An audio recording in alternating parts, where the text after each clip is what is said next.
نحمده ونصلي على رسوله الكريم أما بعد فأعوذ بالله من الشيطان الرجيم إن الله يأمر بالعدل والإحسان وإيتاء ذي القربى وينهى عن الفحشاء والمنكر والبغي يعظكم لعلكم تذكرون صدق اللہ العظیم۔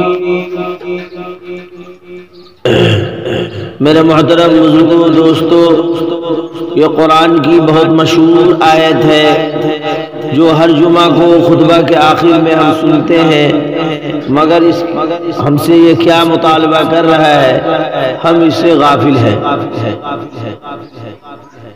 اللہ نے قرآن میں فرمایا بے شک اللہ انصاف کا، احسان کا اور رشتہ داروں کو ان کے حقوق دینے کا حکم دیتا ہے، اور بے حیائی، بدی اور ظلم سے روکتا ہے۔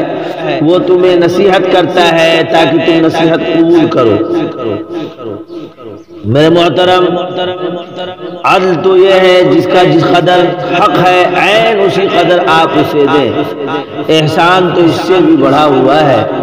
محسنین کے بارے میں اللہ نے قرآن میں فرمایا ان اللہ یحب المحسنین، بے شک اللہ تبارک و تعالی محسنین سے بہت محبت کرتا ہے۔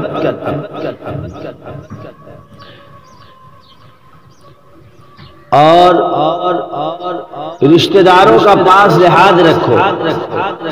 آج جو ہے مفاد کی خاطر ہر چیز کو یوز کیا جانے لگا ہے، جو انتہائی خطرناک چیز ہے۔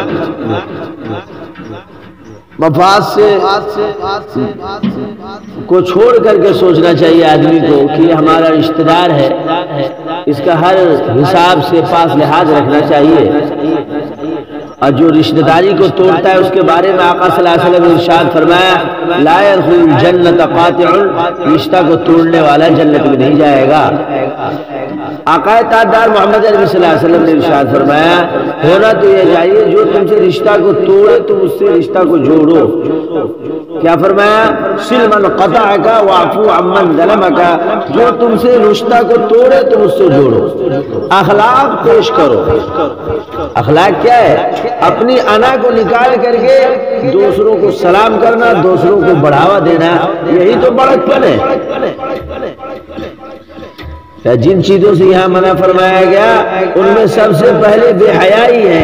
حیا گویا انسان اور ہر برے کام کے درمیان پردہ ہے۔ کیا ہے؟ جس آدمی کے اندر سے حیا ختم، سب کچھ ختم۔ وہ تو جو چاہے پھر جو ہے کرتا پھرے، اس کو کیا لگا ہوا ہے؟ آقا تاجدار محمد عربی صلی اللہ علیہ وسلم نے ارشاد فرمایا الحیاء شعبۃ من الایمان، حیا ایمان کا اہم شعبہ ہے۔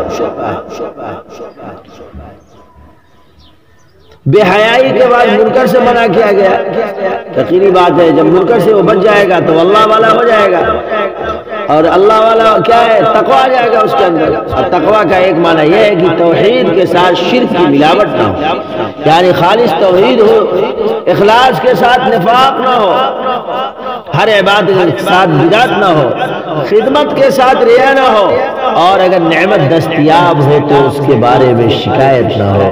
متقی بننے کا ادنا درجہ ہے۔ متقی کے متعلق اللہ نے، پرہیزگاروں کے متعلق اللہ نے قرآن مجید میں ارشاد فرمایا ان الذین اتقوا اذا مسهم طائف من الشیطان تذکروا فاذا هم مبصرون، جو لوگ متقی ہیں، پرہیزگار ہیں، اللہ سے ڈرتے ہیں، حلال و حرام کی تمیز کرتے ہیں، حقوق العباد میں کمی نہیں کرتے، ان سب کے بارے میں کیا فرمایا گیا؟ اللہ ایسے لوگوں کو شیطان کے اثر سے جب ان کو وسوسہ آتا ہے وہ اللہ کی یاد کرنے لگتے ہیں، نماز پڑھنے لگتے ہیں، ذکر اذکار کرنے لگتے ہیں، تلاوت کرنے لگتے ہیں، استغفار کرنے لگتے ہیں، جس سے فوراً ان کی آنکھیں کھل جاتی ہیں۔